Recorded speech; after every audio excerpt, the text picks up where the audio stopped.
Hello and welcome to another edition of the Same Old Stripes podcast. Joining you, it'll be a Tuesday or a Wednesday for you, a Tuesday for us. Hopefully you're starting to enjoy a little more spring weather in your day-to-day. Sadly, we are all over a week removed from the last football game. Yet another game where we could talk about the Chiefs and refs. Probably good we didn't come to you guys last week to complain about more Chiefs and refs. No, but now that the Super Bowl's through, it's finally really into off-season for everyone. Off-season mode across the board. Real football is over. It's silly season. And we're going to get into some of the early stories of silly season because T.O. and Billy, the power trio's on the show today. Billy's in New York. T.O.'s in Wisconsin. T.O., we'll check in with you first. How are things? How are you? Things are okay. I miss football. Really, this is like depression season, man. Like for real. If you're a diehard football fan, you miss it so much when it's gone. And usually, when the Bengals sucked in the past, it was always fun because you're like, oh, it's off season, new start. But now that the Bengals are going to be a contender for a while, it's like you're just going to lose some of those pieces, and you start to miss them. And just stupid. You shouldn't even be thinking about it, but it is. But doing well otherwise. Well, the nice part of it is this is the time of year where we get to beat a bunch of new personalities and think about the new guys that are going to be on the team. I mean, think about this time a year ago. We didn't know we were going to have personalities like Ted Karras jumping on ship, Cam Taylor, Brick, guys like that. So, while it is sad to see the old go, the new is always pretty fun. You get to meet all these new personalities and they get to embrace the city in their own way, and that's always nice. Billy, T.O.'s feeling these season's over blues. How are things with you, man? How are you? Good, man. Same stuff with T.O., man. Miss our guys. Definitely miss football. Caught us some XFL action last weekend, which is nice.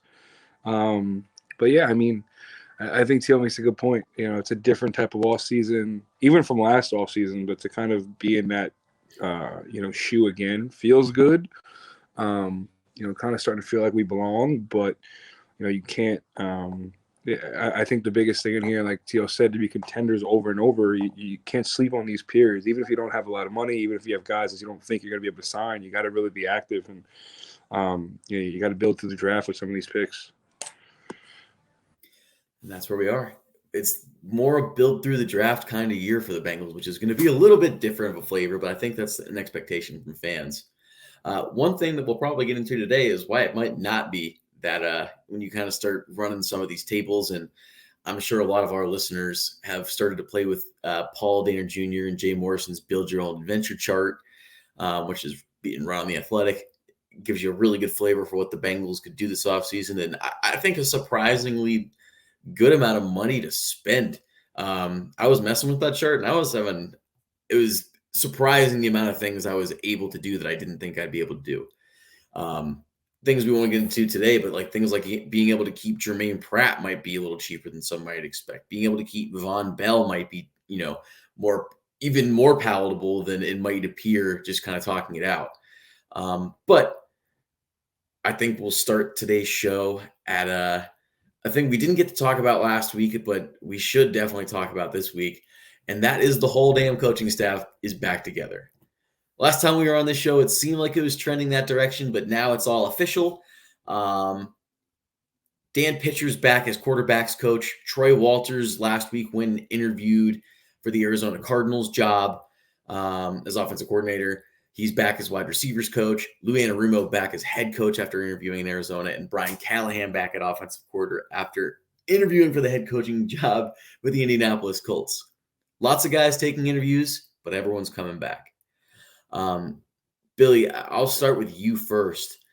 Why do you think it is so important for the Bengals to have this sort of coaching continuity, now going on 5 years with the same nucleus?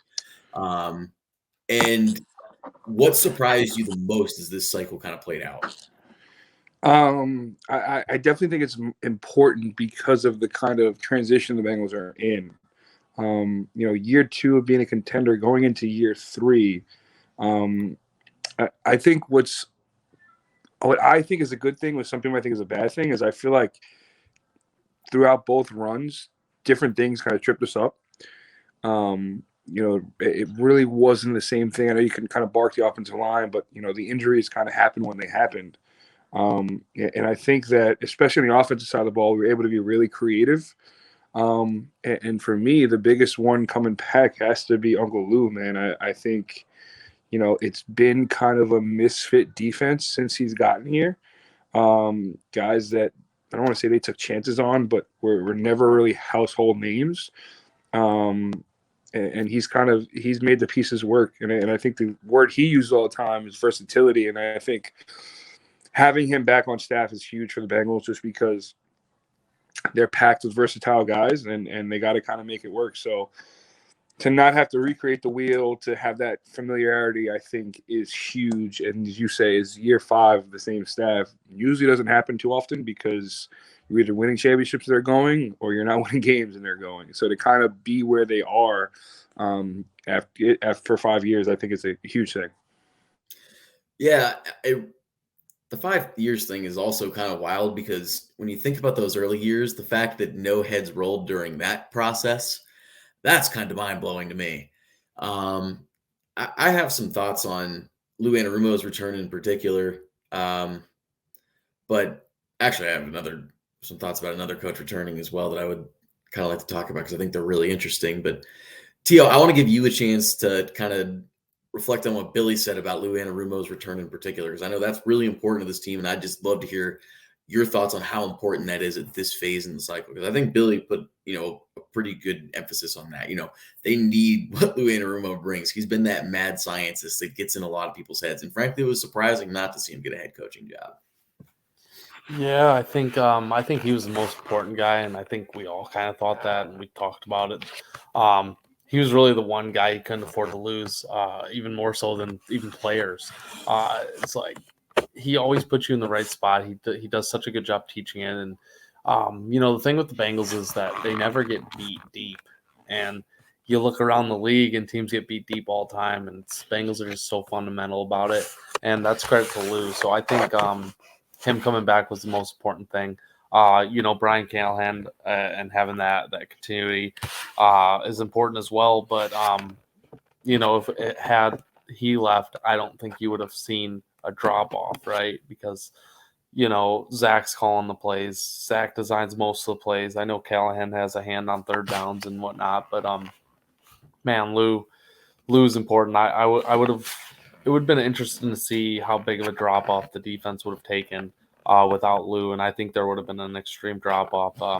When you talk to fans of other teams or talking heads or whatever, they always point out that the Bengals don't really have a big name guy on that defense, and that's true. They don't, right? Jesse Bates probably the biggest name on there. But they all play together, and Kelsey even commenting that that's the most together group they play against. And that's credit to Lou. So I think that him coming back is very, very important. Yeah, you notice the Chiefs don't do their little spinny play things when they're playing against the Bengals. That would not work.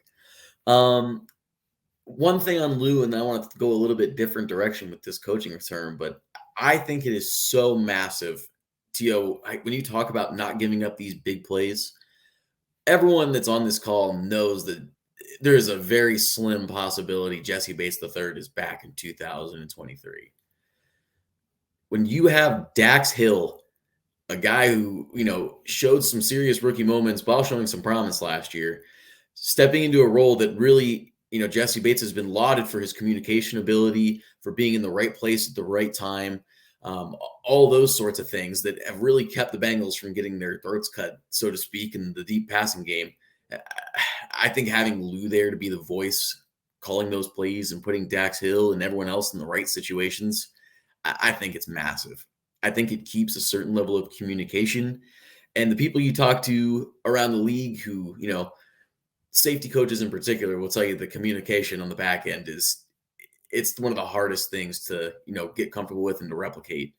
So having that sort of voice, a defensive backs coach, to continue at least that level of continuity, I think is massive. I'll give you one more, Willie, before you pivot off of Lou and T.O. to kind of follow up with what you said. Look at Philadelphia in the Super Bowl, man. I mean, pound for pound, probably better than the Bengals at least 6 or 7 of the 11 positions out there. But when you don't communicate against the Patrick Mahomes and the Chiefs offense, you get burned on the goal line twice of walk-in touchdowns. So I do think, like what you said, Willie, of the ability of how they communicated as a group and a unit. But when you make a big change, you take the head of the snake away. Yeah, it's a lot on Dax's shoulders if that's what it comes down to. But I'm very excited to have Lou in the corner when that transition kind of goes down. And I'm going to go ahead and pivot from there because I'm going to go another direction in an area where I'm not really worried about things going down, but I think is really important. It's the offensive side of things because, contrary to what can happen on defense, we talk about a voice taking over, Dax Hill stepping in for Jesse Bates. That's a big communication change. On offense, your guy's going to be there for a while. It feels like a matter of days until I'm going to let the dog out real fast. I'm going to cut this out of the video.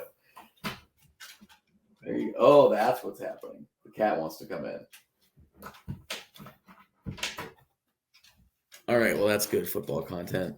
An area where you're not worried about a communication drop off. Joe Burrow, when that contract extension hits, and it's going to hit, we're just going to be once again reassured that this is going to be the guy calling signals in Cincinnati for a long time. And the offensive brain trust has now been in shape for a long time. And it's all guys Joe Burrow's really comfortable with at this point. I know that there is a little bit of an appetite from Bengals fans, and reasonably so, to maybe get a new voice in there. And that's why there was a little bit of, maybe some fans not being as torn up about Brian Callahan as they were about Lou Anarumo.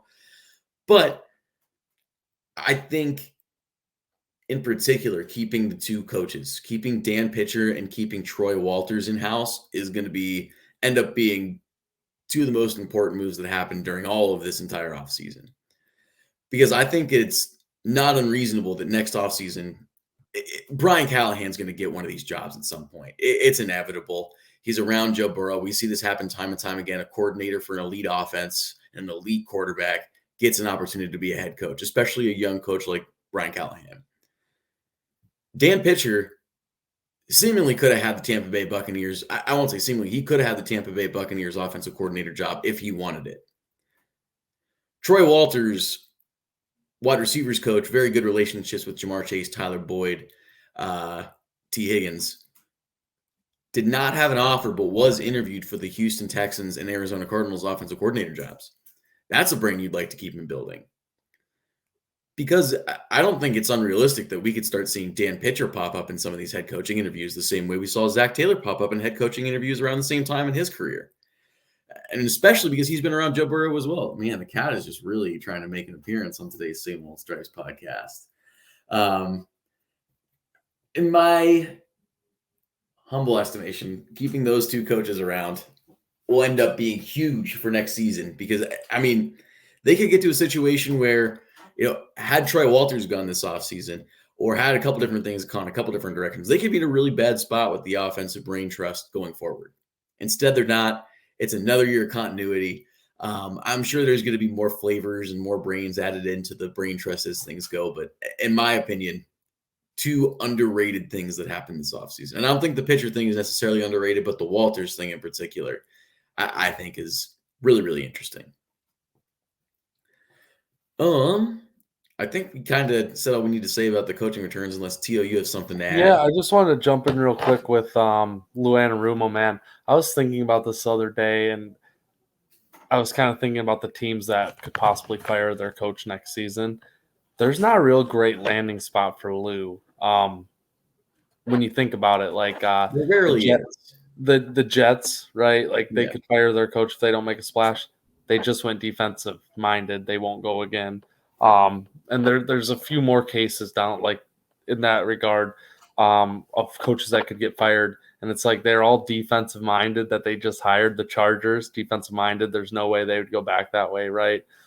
So Lou, I struggle with. I don't know if he'll ever get a job. And I hope he doesn't for our sake, but for his sake, I hope he does, obviously. But I hope he's a Bengal for the rest of his life, man.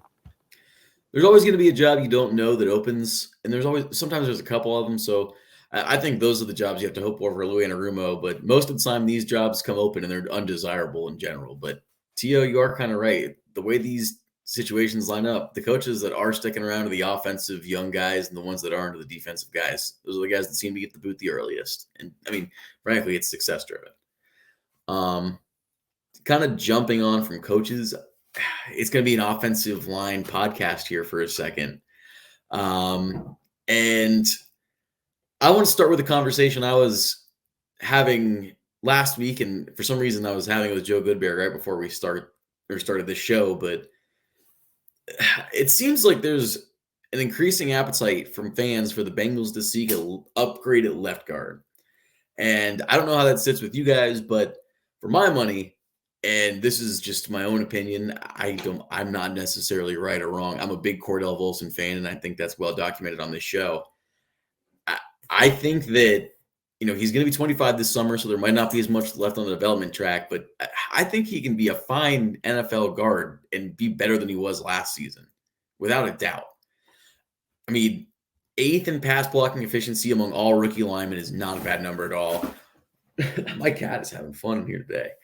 Only allowed 2 sacks after the bye, 5 sacks in total, which really isn't that bad, especially the 2 sacks after the bye. No sacks allowed in the playoffs. I don't really see why the Bengals should be really pushing for an upgrade at left guard for any reason in particular. In my opinion, I think you're sticking with Volson.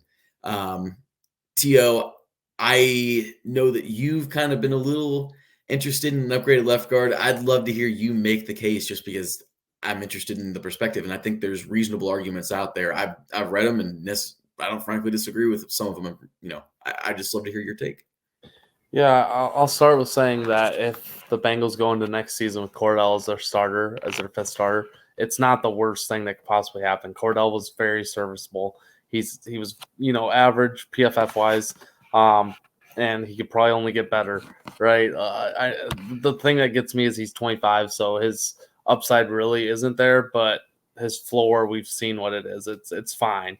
And I think you had a tweet that had the no donkeys approach, and that's exactly what it is, right? But my thing is, man, it's just gotten to the point now where 2 years in a row we've lost because of our offensive line. I want to go into the season where Cordell's our first guard off the bench.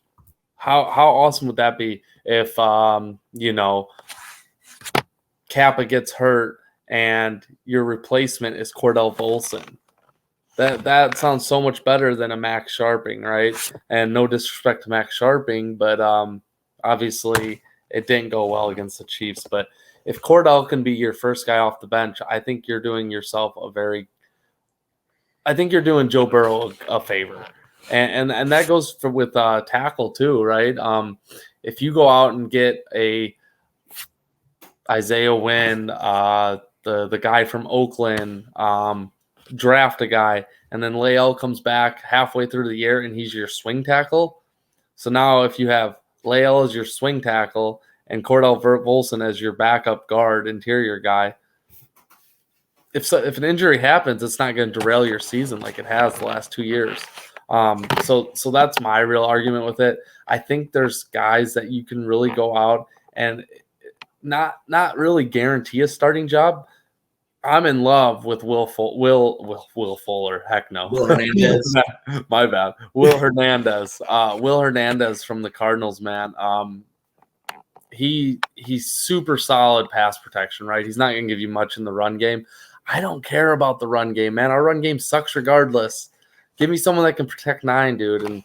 And I think you bring him here on a $3 to $4 million per year deal, 3-year deal, whatever you want it to be, a 1-year deal, prove it deal again. Come and compete. He's going to beat out Volson in that regard, in my opinion. I think you're just doing yourself solid there.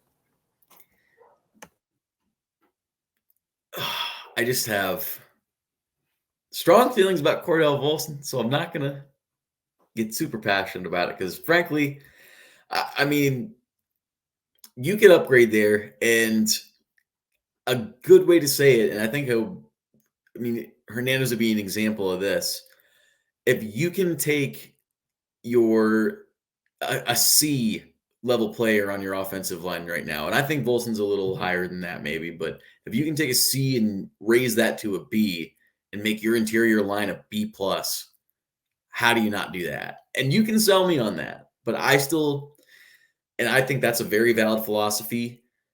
I'm still rolling with Cordell Volson because I have a lot of thoughts about what the direction should look like at right tackle, and we'll get into that in a second. But Billy, your thoughts on this left guard conversation?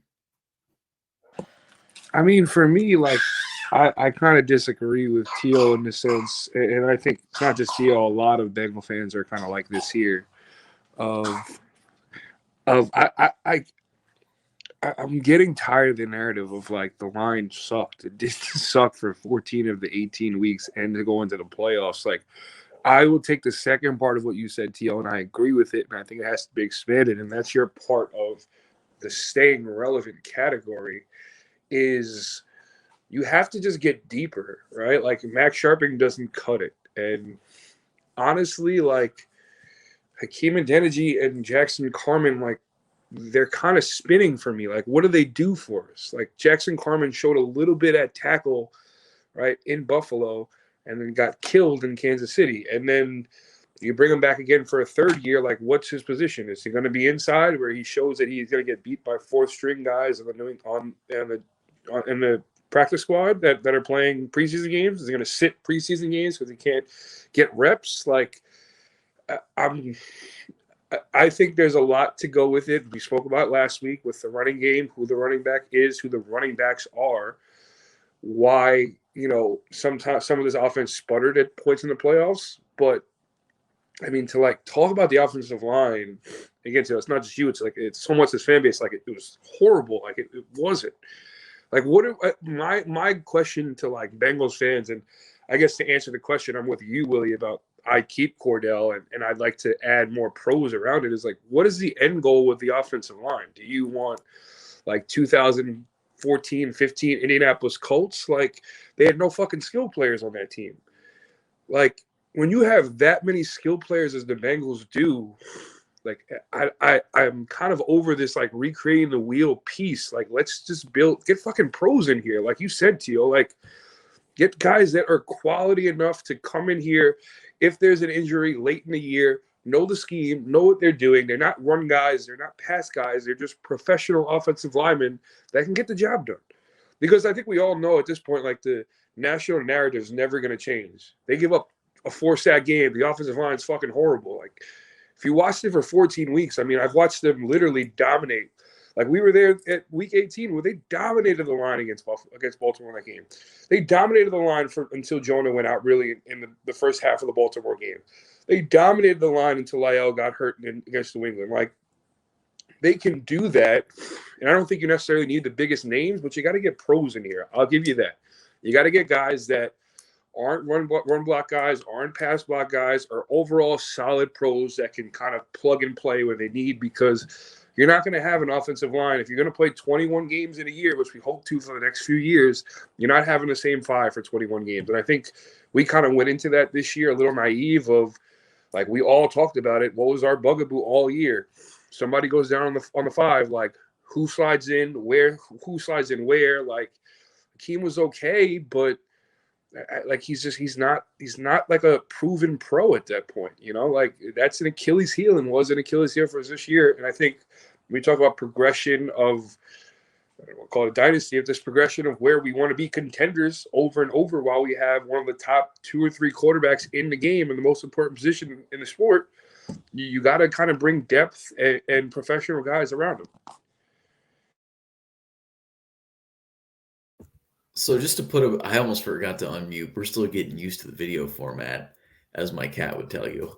I think Billy and Tio are almost saying the same thing to an extent because I don't necessarily, I think what this podcast is doing is taking a nuanced conversation and finding the nuance in it. You don't find a lot of nuance on twitter.com. No nuance that comes 280 characters at a time most of the time. The Bengals offensive line thing, I think we were so excited because we even acknowledged at certain points during the season, it was so nice that we were having whole episodes where we weren't talking about it. We were having weeks and weeks and stretches where we weren't talking about it. Here we are talking about the offensive line again. All of us want a higher quality group on the offensive line. All of us want more pros in the buildings. and here this almost sounds like a political conversation now, which is hilarious. We just see different ways of getting there. And so we're going to take we're going to evolve this conversation and make it the more philosophical route, and we're going to buckle the right tackle conversation right in here with this. And I'll set this up, and I think it's going to get – we're going to talk about offensive line, and then we're going to move into some of our stuff on the drafts. But the right tackle thing is getting really interesting to me because I think it's an area – one of the only areas where the Bengals have to do something this offseason. They have to figure this out. I get the sense that there is a decreasing patience with this one and done kind of scenario with these veteran prove something to me tackles. Because you've had back-to-back seasons now where you've had Riley Reiff, who's been around the block, not really ever an injured guy in his career, but did get hurt, but he was an older guy. I mean, no doubt about it. He did hold up all season for the Bears, but still. You had La'el Collins, who you knew came with an injury track record, was an older guy, was going to be cheaper, looking to prove it on a team with a good quarterback. Same thing happened. Obviously, he has a little more term left on his deal, but back-to-back years they're in this situation. I think that they're probably sick of going that route. That's the sense I get anyway. There's been some Mike McGlinchey buzz, who is probably the big offensive tackle in this class. That's kind of started around the Bengals fan base. I don't think they're connected to him necessarily at this phase. I haven't heard anything to that level. I don't think anyone else has either. I don't think anyone's heard anything about any free agents, really. There's not a lot going on. But I think that it's kind of hard to consider looking at a Collins Adeniji rotation to enter next season and feel good about it. I think we should talk about this position in general, whether it's the draft route, the free agent route. What is the best case scenario? I think we should try to talk about what do we think gets done, all that kind of stuff. I think who did I let go first last time? I'll let Billy go first. I think Billy's ready to jump in on this. What do we do at right tackle? Not this shit. I'm sorry. It's like, so I love Akeem. Like, I think Jackson played a really great game against Buffalo, but like this is exactly like you said. I think you're right, Tio. Like you're right with like me and Tio are like kind of on the same page, just thinking about it differently. That's one thing that, again, if the Bengals go into the year with an Adeniji like LC split possible, this may have like that's to me putting a Band-Aid over a leak. Like nothing against Akeem. I think he could be serviceable on a team that doesn't have Joe Burrow and as their quarterback, but it's just not good enough anymore. And I'm kind of with you. I don't want to call the LC thing a failure because he had ups, he had downs, but can we stop trying to cover up sinkholes with duct tape? Like, and I'm not like kind of not trying to knock some of these guys, but like if you're going to go the route that we went of keeping Jonah, trusting Jonah, having Cordell inside, really the only two guys we can't have anything really to say about is Teddy and Alex, right? If you're going to go those three positions with guys with questions, guys that are going to be inconsistent for good portions of the year, going to look really great one week, not great another, like it just goes back to you have to have depth. And like if I go into week one with a recovering ACL LC and Akeem Adeniji starting a preseason game at right tackle and the backup being Jackson Carmen, like that's not good enough for me. It really isn't. It's one of those things where obviously the numbers have to align, the contracts have to align. It's got to be someone that fits, but like you gotta at some point just bring guys in that are proven players. And like you said, the Riley Reiff and LC thing, like we tried it twice. It hasn't really worked. I'm not really a fan of building through the draft because I don't really know how many right tackles I trust out of any draft. And to be honest, not even talking about like a Penny Sewell. Like you can trust Penny Sewell in week 4 against Minnesota, but can you trust Penny Sewell in Arrowhead in the AFC Championship game when he's going to get called for any of the thing he does? Like you have to get to that point of like Tio said, we're going to be contenders. Like the plan is to be in the AFC Championship game for the next 4 to 5 years consecutively, like every single freaking year. And do you trust these guys playing possibly on the road with a chance to go to the Super Bowl or playing in a Super Bowl against a premier pass rusher? Like, I just don't. So for me, when I think about the right tackle position, the only thing it's not is a break the bank position. But if there was a guy that I really liked, maybe it would be a little bit more of that situation. But there's a couple guys in this free agent class that I think are kind of interesting. But when I think about it, I just keep coming back to they're probably going to want to draft someone. I don't get the sense that they're going to be doing much of the external free agent thing this year. But if it were up to me on paper, I get to decide, pick all this stuff. There's a name I really like. I'm trying to pull up some numbers on him, but he's missed like 1 or 2 games in the past 4 seasons. He's a 25-year-old right tackle. Juwan Taylor is a name I keep coming back to. He's not going to be as expensive as McGlinchey. There's certain components to his game that Bengals fans are probably not going to love because, frankly, this fan base has a very low tolerance for any sort of slack from the offensive tackle position. 75.9 PFF pass blocking grade this year. Not bad at all. Gave up 5 sacks, 21 pressures. A little high, but not super high. 98.1 pass blocking efficiency grade. Frankly, he's a solid player. Solid right tackle. If you can get him on like a 3-year deal with like $12 million a season or so, I think that's your sweet spot. And I think that Isaiah Wynn's another guy. He's 27 years old as opposed to being 25 years old. Isaiah Wynn's probably a little bit higher ceiling player, but has had some injury issues. I'm sick of the injury issues at right tackle, guys. Give me a solid guy. Give me a 2nd or 3rd round drafted backup that can be a new swing tackle because I don't trust Jackson Carmen very much at all at this phase. That's the direction I'd like to go at right tackle. I'd like to go a solid veteran, not the high end, but I think it's time to spend on that position. And then, listen, then you're locked up because then you have, Jonah Williams for at least a year, but then you have multi-year deals left with Kappa, Volson, Kearse, and then theoretically, either, Taylor or Wynn in this situation. And I like that position. T.O., give me your thoughts on the right tackle position and the direction you'd like to go.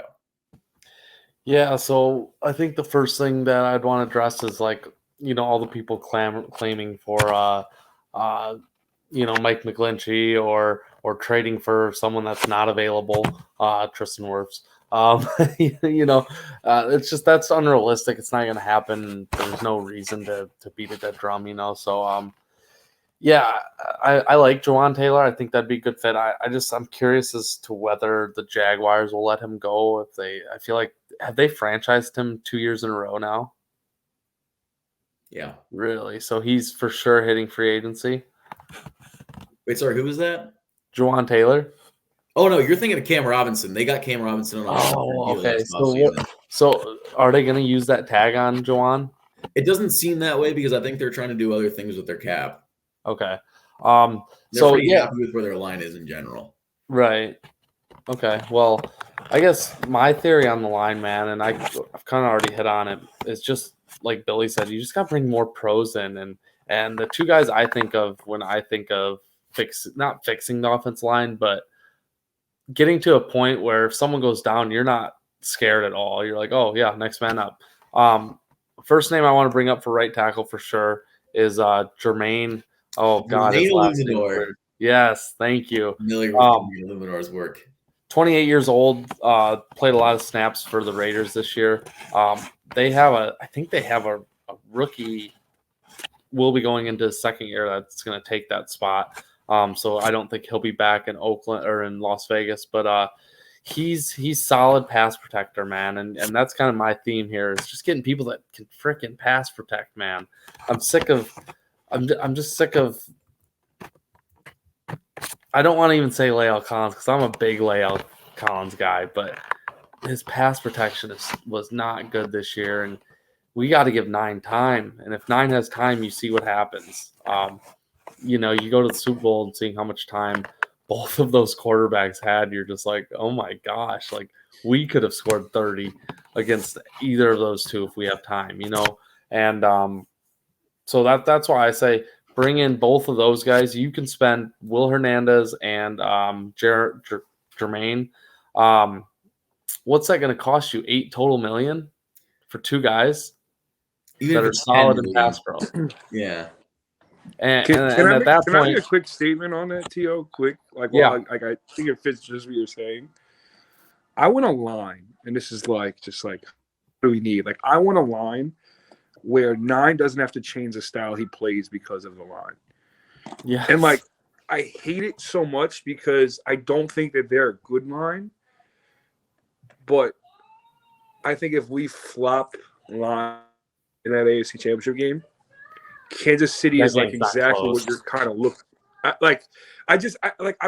want to get to a point where, like, I personally like, and this is going to go into a quarterback conversation. Like, I think right now I would take 9 over 15, and you can call me crazy, call me a homer, whatever you want. I think 9 ability to make plays that Mahomes just like can't do. With maybe it's the weapons, maybe it's his playmaking ability, but I feel like Kansas City, throughout this run of getting to 5 consecutive AFC Championship games and winning 2 Super Bowls, like, you don't really talk about the line there much. Right. It's not like outstanding. I do. They're pretty damn good. So They have good. really good players. I mean, I Austin just like Wiley dominating. I want to get to a point where it's like we let 9 just be 9. Like, Yeah. I think Mahomes for so long on this run, and like you saw it even like on a bad wheel, whatever it is, like he can just go out and make plays. Like, let's get to the point where 9 can just make plays. Like, Yeah. I know it's hard with the money that's coming up and the money that's due in different spots, but like, it hates to like, I hate to bring it back to this, but like, we fucking wasted a year of a phenomenal fucking roster, man. Well, I think Like, how many times are you gonna look and have T. Higgins and Jamar Chase in the same wide receiver room, 1 and 1A? Like, Jamar went down for 4 weeks and we won 4 games in a row. That's a good team. Well, I think it's interesting too. Whenever anyone talks about like quarterback comparisons and who's on the hierarchy or whatever, I think it's super unfair to even try to compare because you look at the situations and you're like, well, what if we put someone else behind this line? What would it look like? And it's not going to look great. So I think you're right on there, Billy. I think you need to give 9 a chance to be special, and he's already shown that he can be special, but it's super limited. His ability to be special right now is limited, and that's not really fair to the Bengals or Joe Burrow. So, but yeah, just to finish up real quick on the right tackle situation, the offensive line situation. If Volson's starting day 1, I'm happy about it. I'm not going to be mad about it, but I am all for bringing in two of those guys that are going to be cheap, not going to cost you a lot, not going to make a lot of waves, are going to completely fix your backup situation. And then with the draft, man, it opens up the draft. The Bills in front of us have a lot of the same needs, to the point where, like, if they say Osiris is there and he falls to 28, how do you pass up on him, right? Sure. You don't like him? We don't need to talk about. Oh my gosh. He's all right. He doesn't blow me away as much as others do. Okay. But we'll talk about Osiris Torrance a different day. He's not on mine. He's not on my Bengals fits thing we're about to do. I should have explained that. We're going to do a little Bengals favorite fits. We're going to lose Billy here soon, so we'll try to do these fast. We're going to look at the first 3 rounds. We're all going to share a couple guys that we like and why we like them. T.O., I'm going to let Billy go first. I think I know what you're going to start with, but we just wanted to give you guys a flavor of how we think this draft might look in our books and guys that we like for the Bengals. So, Billy, who's your guy you like in round 1 as of now?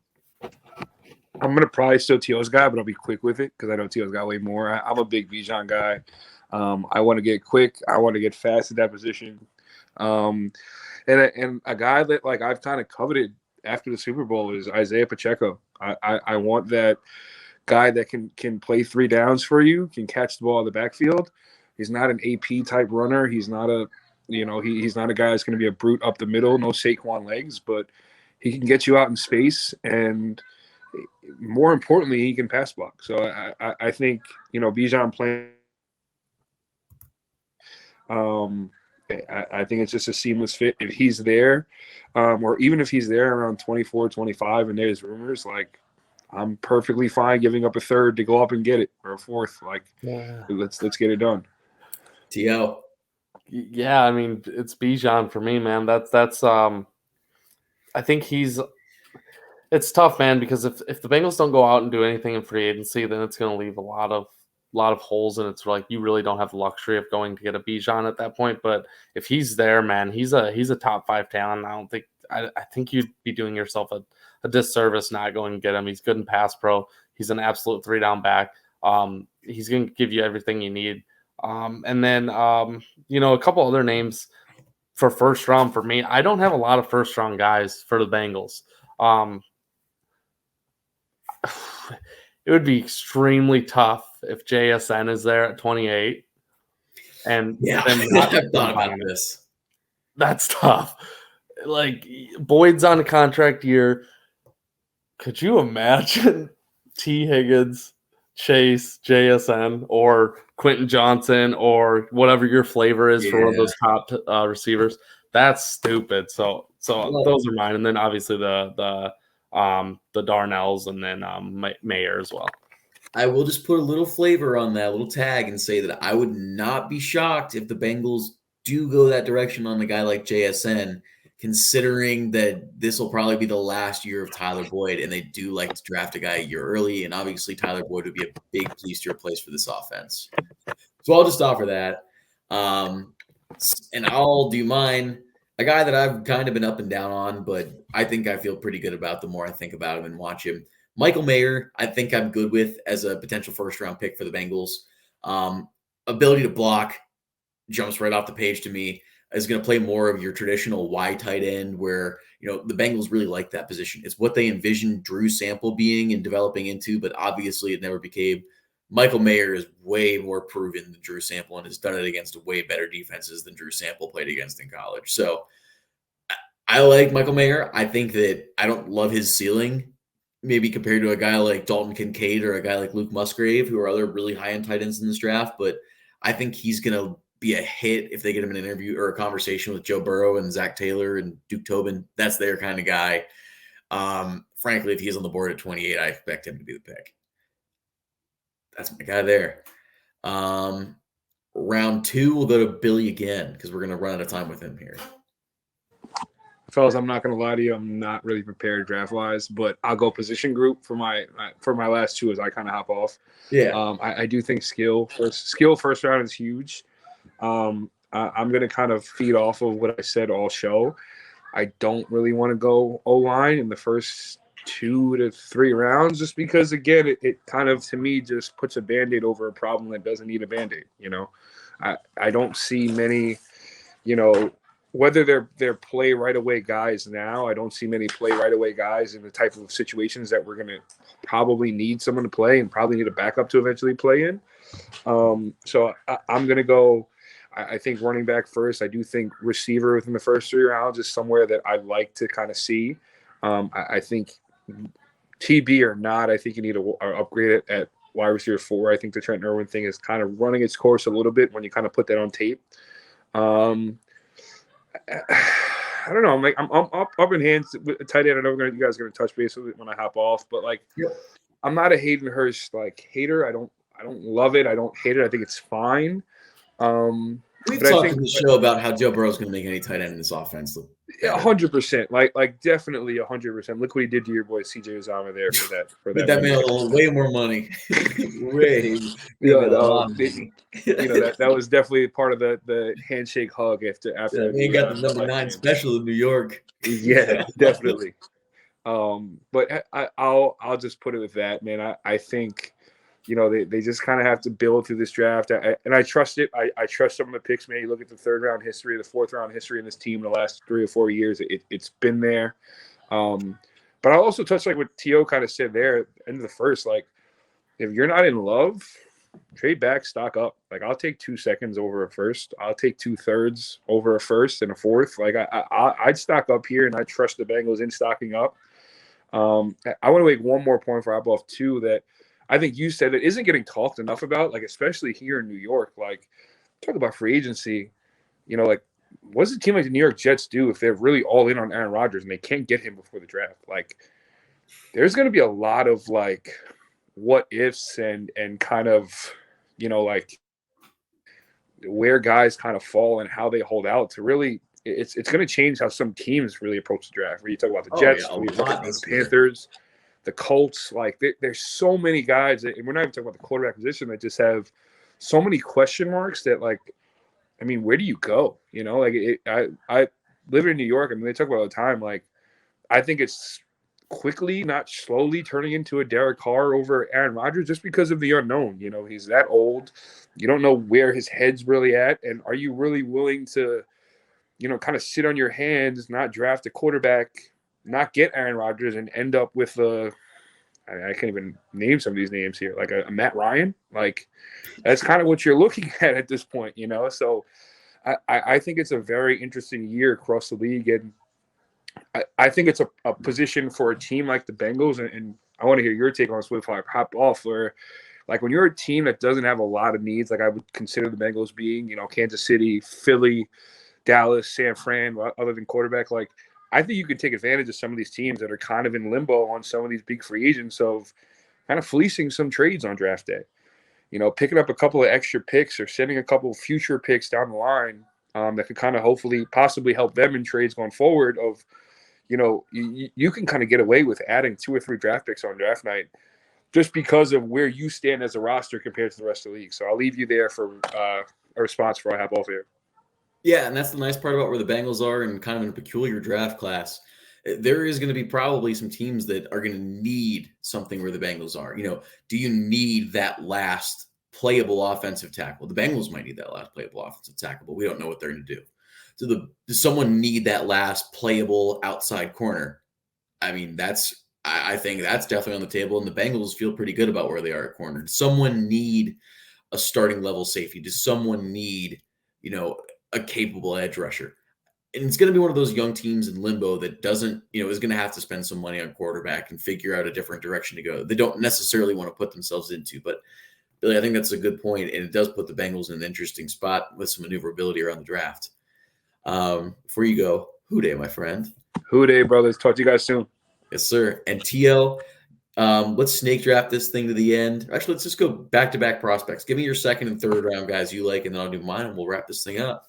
Yeah, let's do it. I'm going to stick to a little bit of the theme here with my round 2 guys. It's like Jalen Hyatt and Zay Flowers would be my 2 receivers in that regard. And then my offensive lineman, I actually have 3 or 4 in this one. So I have the guard from TCU. I think he has a lot of Big Steve. Yes. Yeah, Big Steve Avila. I have a feeling he might go a little bit higher than people think, but yeah, I think so too. Yeah, and then you got the Wisconsin and Minnesota guy. Joe Tippmann and John Michael Schmitz. Yes, and I don't know how realistic it is for the Bengals to go out and get an interior guy in the draft. But it's just, value names that are there that I like. And then the Mammoth from Ohio State, the right tackle. Juwan Jones. Yeah, I think he's in an early second, late first, but that's not right. That's a big boy. He's about 7'4". He's fast. He's a great run blocker. Yep. And then my last guy I wanted to say is Will McDonald, obviously. Yep, you love Will McDonald. But, yeah. So I'm going to talk about 2 tackles that I'm really interested in. The first one I see is more of a second-round guy, and he's someone I've talked about on Twitter a little bit over the last couple of days. But he's Canadian, so I have to throw that little asterisk in there. Guy named Matt Bergeron out of Syracuse that I find really, really interesting. Maybe a little bit raw of a product than other guys in this class, but frankly, it's kind of a mixed class, so I don't know that I make much of that. What really stands out to me are his feet. When I'm looking at tackle prospects, I want to see active feet. I want to see feet that aren't just churning to churn. Akeem Adeniji is infamous for having happy feet, where he's just moving his feet to move his feet. Bergeron has really powerful kick steps to get into the right spot. His punches are really good. He's lacking a little bendiness, which, you like to see from the tackle position. But honestly, there's not a lot of bendiness in the tackle position this entire class. A lot of guys you can see moving to guard.